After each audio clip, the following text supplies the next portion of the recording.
$4 billion. $4 billion is the amount that will be spent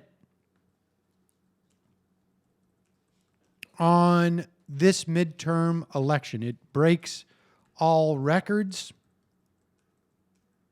of spending in midterm elections. Some enormous amount of, listen to this.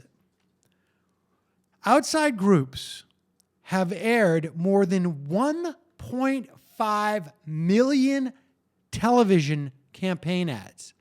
And we should say that all of this reporting that I'm talking about now does not include the last 2 weeks, where apparently these outside groups are spending at an even increasing rate because they don't have to report it until after the election. We're talking millions of campaign ads. So when you wonder why mainstream media does not report on the problems, the corrupting influences of money in politics, it is because it is one of their primary sources of revenue.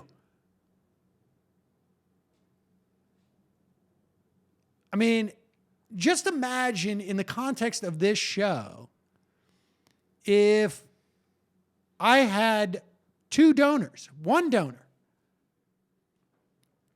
who was not only funding this show, but funding, I don't know,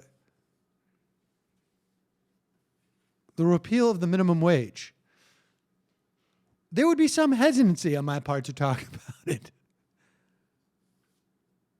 That's why I won't do that. That's a bit of an extreme example. It's hard to imagine that that person, all the other issues would align with what we talk about on this program. But that's the dynamic that's going on there. They're not going to report on it. They're not going to hammer away at it because it is one of their number one sources of revenue.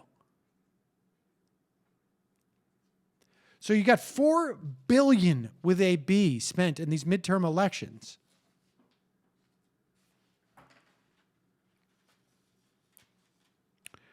However, it is one of that $4 billion has bought one of the most unenthused electorate for a midterm election in recent memory.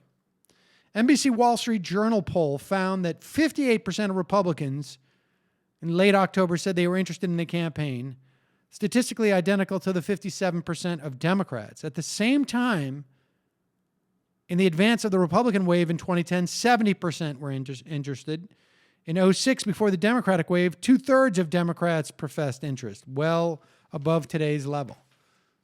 So we have a record number of money being spent, an inordinate lack of interest, and I would imagine we're going to have results that will benefit big money. Surprise, surprise.